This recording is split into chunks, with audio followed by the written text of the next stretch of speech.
Welcome to the Minnesota Sports Pulse podcast. My name is John Burgard. This is my colleague Josiah Eccles, and we're here to check your vitals on all things Minnesota sports. So, we are here today to talk about the Game 3 Minnesota Timberwolves versus San Antonio Spurs that completed last night. Josiah, I want your thoughts on this because this was a very tough one to swallow, I think. Yeah, that's for sure. I think we definitely both agreed we needed to sleep on this one before doing a video to cover it. Like you said, 115-108 loss last night. As the game started, it started bad. Wemby was dominating. We scored 1 point in like the first 6 minutes of the game. And, we were both pretty down, I think, in our communication back and forth. But one thing that we constantly have to keep reminding ourselves is that this Minnesota team is a team kind of unlike anything that we've seen with the highs and the lows that they get to. So there were really, I wasn't surprised when they came back and made that a game, but that almost made it hurt more with how the game turned out, which is a weird thing for a sports fan. A blowout almost hurts less than a close loss, which they could have pulled it out. I'm glad that you brought that up because that's exactly where I was going to go with this. I'm like, look, game two, we got whooped and I didn't feel anything. I was numb. I was like, okay, like that's what happened. It's almost better than, coming out there and losing a close, hard fought game, which is exactly what we had, game three. So I'm the same with you. I mean, I've told you this and I've said this on the pod before. Like, it's concerning Minnesota's offensive woes, the highs and lows that we go through and the runs that we have. And we just haven't been shooting well in literally all the playoffs. I'll be honest with you. In the first round, it wasn't great. Our defense, held us and supported us. And in this round, it has not been good at all either. Like, even game one, our shooting wasn't great. Like, it was not a good game. We talked about that already. It was a pretty average game, but a great win, right? That was one that we gritted out. So that's something that I'm pretty concerned about. I mean, Naz and Ant were the two that kind of held us together last night. And outside of that, it was really it. I mean, there was a lot of negatives that came from this. A couple good positives is the fact that we just didn't give up and roll over, right? Like, they're still fighting this team, and there always has been. So that's very encouraging to see. But losing game three at home is so tough. We have to come out and win game four if we have any prayer of, taking this thing to seven and winning. Yeah, I agree. Game four is now a must win. We've seen the Timberwolves do crazy things in playoff series before. You know, if you ever need a benchmark for how crazy a Timberwolves series can get, you just have to keep referring to that 2023 semifinals versus the Denver Nuggets, where we won the first two, lost the next three, and then won the final two in the weirdest series ever. Now, I'm not saying that's how this is going to go. At this point, who really knows how this is going to go? But after thinking about the game and watching some of it back again, I really think it boils down to two factors for this specific game. One is Ant was great. It seemed like Ant was actually looking pretty good. I didn't see him messing with his knees at all. He wasn't maybe the high flyer that he normally is, but he had a pretty good game, 32 points, I 14 mean, rebounds, he was 6 our top assists, rebounder, man. He did only everything for yeah, us. and only 2 turnovers. He handled the double teams a whole lot better. I think it was pretty evident that he ran out of gas, at the end of the game. He made that 1-3 kind of after it was already all over, but when we needed those buckets to keep pace with San Antonio, we can normally turn to Ant, he looked gassed. I mean, he played 41 minutes, I think it was, which is the most he's played in a long time. But that's coming off So of limited minutes and not being mhm, able to condition for weeks, right? I right, mean, like, we're talking exactly. weeks on end. So, yeah. I So I mean, think Minnesota's been a pretty good, clutch 4th quarter team, this year and in the playoffs. And, without Ant being conditioned to that point, having to play him so much like in the 3rd and second quarters just to keep pace with the Spurs definitely played a part. But the other big factor, I think, is that Wemby is just on another planet compared to what our big men can offer. Obviously he scored a lot of points tonight. I think he had 39, I think is like what it was. 30 and 15 and 5 or Yeah. something like that. Yeah, he set a record, Mhm. and whatnot. I mean, and we've Yeah, discussed this 39 points, before. 15 Yeah, rebounds. we discussed it before with Wemby. A guy of that size should not be that athletic, and that's why everybody is so, obsessed with him, and what he can do for this league. And he's obviously still very young, so as he gets to be a little bit older and a little bit more seasoned and kind of has that stuff underneath of his belt there, he's going to be even more dangerous. And Mhm. we know we have to stop him, first and foremost. But we also know that's not something that we can just do is just shut him down, right? We did in game one, but he's played a completely different game in game two and three. Like he's Mhm. not looking to sit there and shoot his threes. He's still taking them, but he's not looking. He's looking to drive. That's what he wants. That's where he makes Mhm. his money. He scored like the first 6 points, and he all three of his shots. It was two dunks and a 1 foot layup.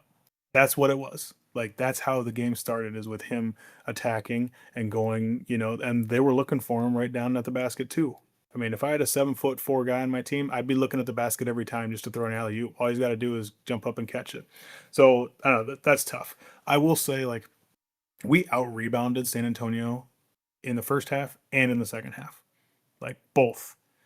Where we definitely lost is the free throws, and we shot well in the free throws. We did really good. I love that, but we also shot like 12 less or more than San Antonio. And when we fouled, it was a shooting foul.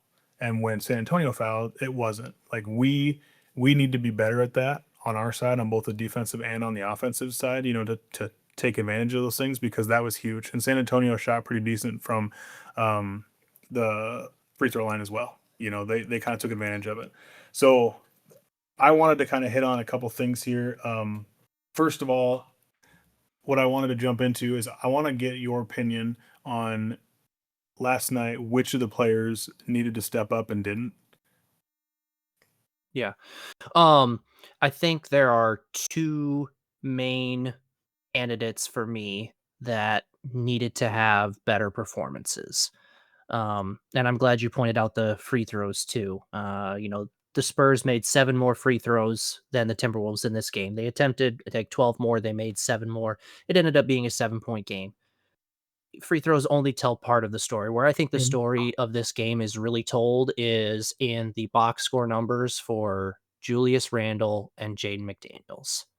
2 guys who in the playoffs so far have been very good operating in the mid-range, in the paint, shooting their little floaters and jumpers, using their size and athleticism to create advantages attacking the paint.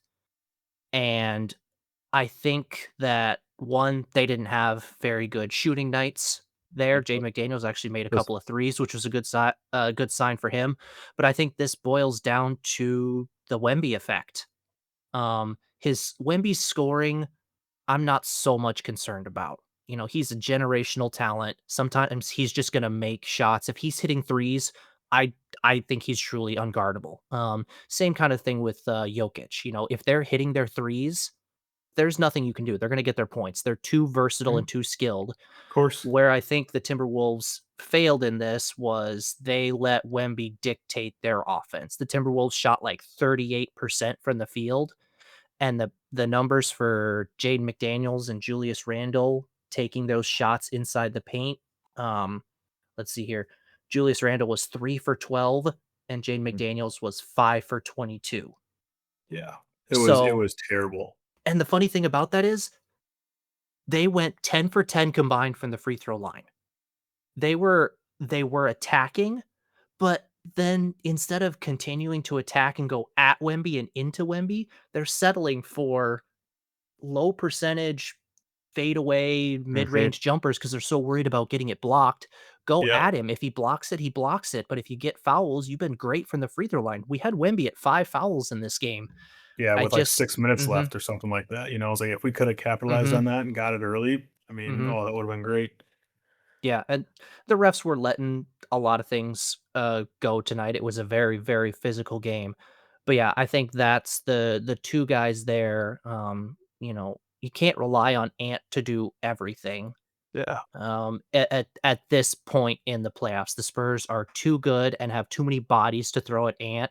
You could tell he was exhausted because he had to carry so much of the load offensively Mhm. because 2 guys that we've relied on this playoff so far in Randall and McDaniels just had I mean, part of it is they just had bad shooting nights, which it does happen. You know, Wemby and Fox for the Spurs had bad shooting nights in game 1. That's partially the defense and partially just a bad shooting night.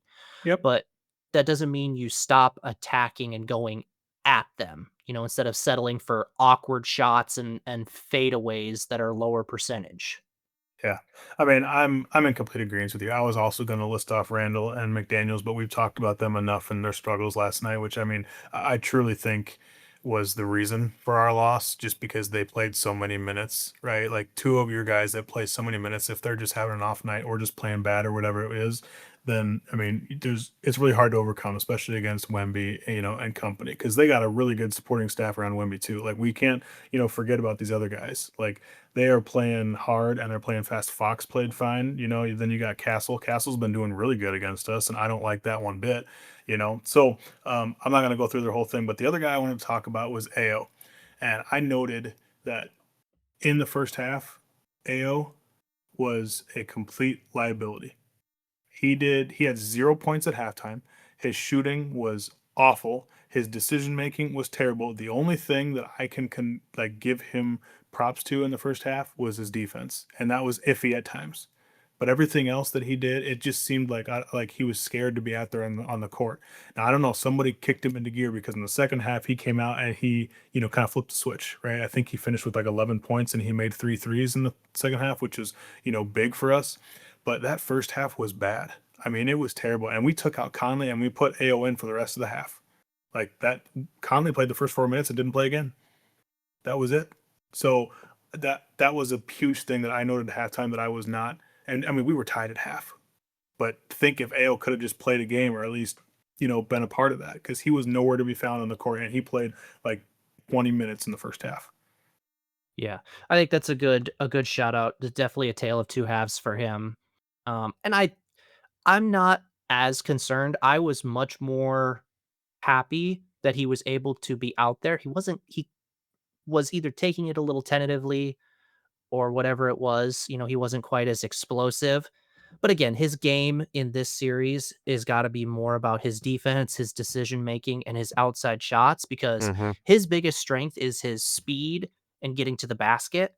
And with this Spurs team, who is also very fast, he's coming off of a leg injury, and you've got Wemby hanging out in the paint. His quick transition, fast break, which he just crushed second half of the regular season and did pretty good in the Denver series when he Yeah. was there with that too.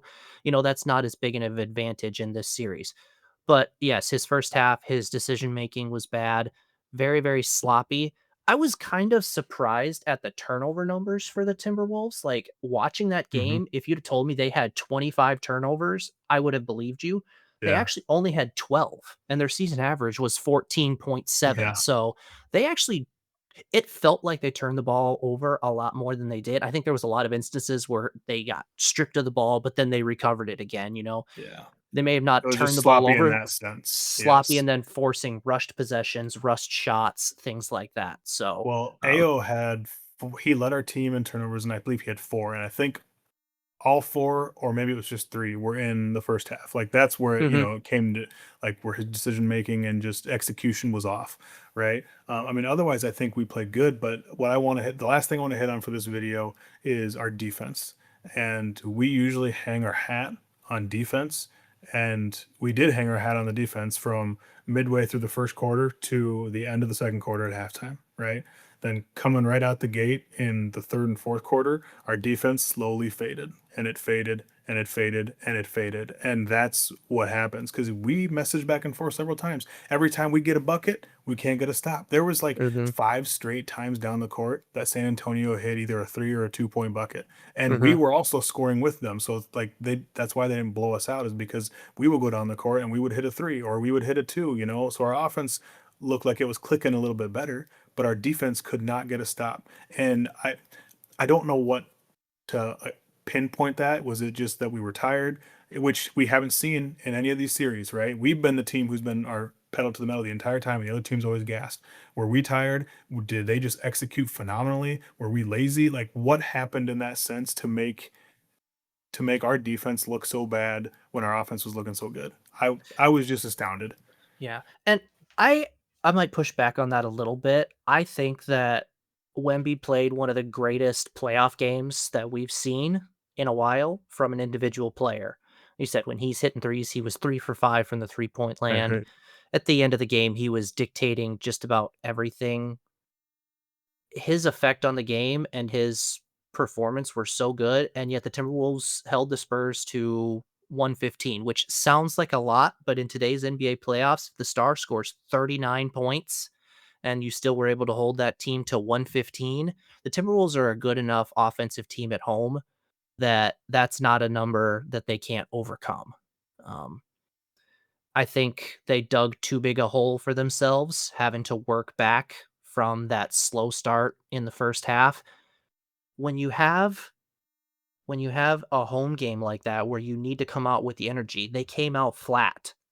And so what that did is instead of the Spurs walking into that building for this first road playoff game in this series for them and getting punched in the mouth and them being like, "Oh no, how are we going to match this?"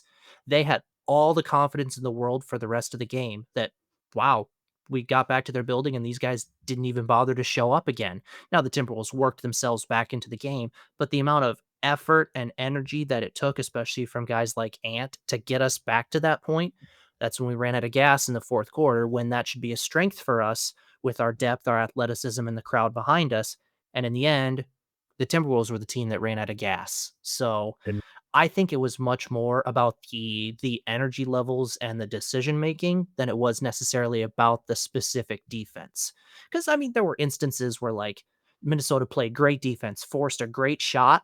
Randall is boxing out Victor Wembanyama. He just reaches above him and grabs the basketball and puts it back in. It's like unless you're 7'4" like Wemby, there's nothing you can do about that. You waste a great defensive possession and it turns out into a basket for the Spurs just because this dude is a freak. yeah, that's the stuff that boils my blood the most, and I think most people too, right? Because you're like, you can do everything right, but still come out on with the short end of the stick there. So, but I mean, yeah, yeah, you definitely made some good points there. Game 4 is coming up here on Sunday, 6:30. It's a must win. We've talked about this. Before we wrap up here, what are the key things that we need to focus on? The energy level, like I just talked about, we need to come out with energy. We can't go down early. It's what the Timberwolves do all the time. Is they big deficits, they work their way back in. Game 2 of the Denver game, that needed to be a win on the road. Um, I just saw a clip from that game where Ant hit a step back three. It was 44-25. Denver was winning at We that were point. down, yep, down by It's 19. so much energy you have to exert to get back into that game. They ended up winning that game. Um, but you can't do that against this Spurs team. They're too young, they're too athletic, and they're riding high with confidence right now.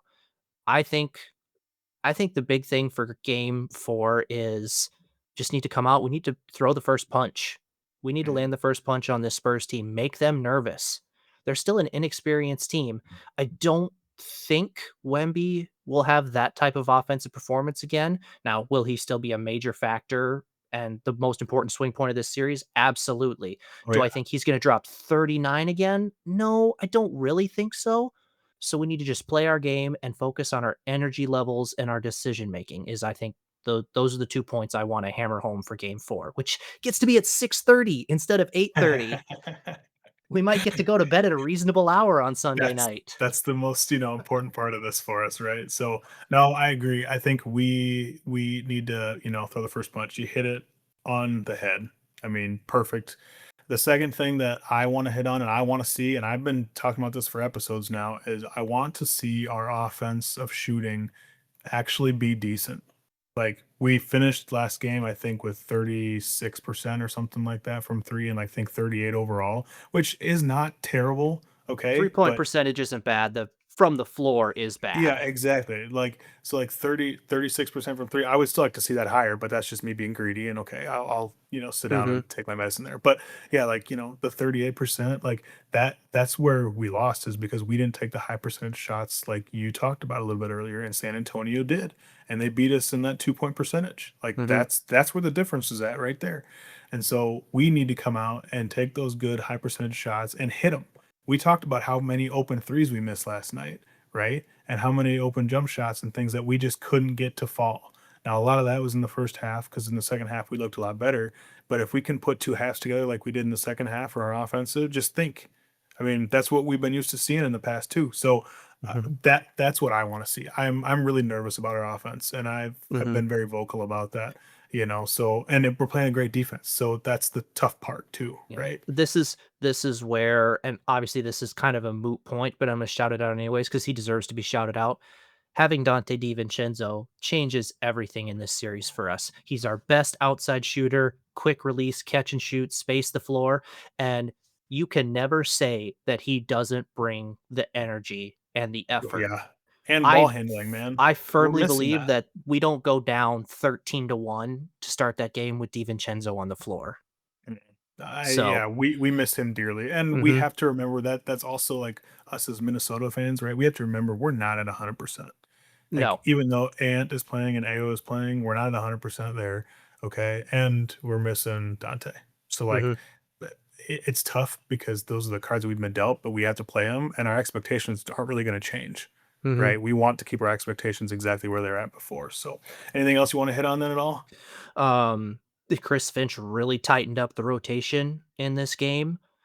Really only playing 7 guys because as you Yep. mentioned earlier, Mike Conley played the first 4 minutes. But again, if Mike Conley's not gonna hit an open 3 or make an immediate impact, he's quickly targeted and played right off the floor. So, no Kyle Anderson, no Jalen Clark, so we ran 7 guys. But and even then, half of those guys did not play great. Like Shannon had a terrible first half as well. So did AO. We talked about Randall having a bad first half and Jade, well, bad game, and Jaden, same thing. So like there's four guys that I just listed of our seven that played Mhm, that had either one a bad game or just decision making or shooting night or whatever it is. So if you only have three guys who are able to really come out and score, I mean Naz played great. That's tough. So we gotta have some of those guys pick it up next game. yeah, I do think as we close this out, I don't think it's not the end of the world, as we've discussed a couple of times. This Timberwolves team is a team of highs and lows. There's a very real chance that they come out in game 4 and beat the brakes off San Antonio. Mhm. Now, there's just as likely a chance that they just fold and get blown out Yeah. themselves. That's the dynamic of this particular Minnesota sports franchise that we love and loathe at the same time. Game 4 will be really telling, so we'll just kinda have to wait and see what happens here Sunday, because like I said, we can come out and they can show us exactly who they are, and beat San Antonio, take it back to San Antonio with a little bit of momentum, giving us some hope, or they can come out, end up losing game 4 and essentially kinda roll over for the rest of the series. Well, I mean, we'll just have to see what they decide that they wanna do, so Mhm. but I want to thank everybody for listening. So this has been the Pulse of Minnesota Sports. Don't you forget to like and subscribe to the channel. We'd love to see you guys in here. Otherwise, we're going to catch you on the next episode. Have a good night, everyone.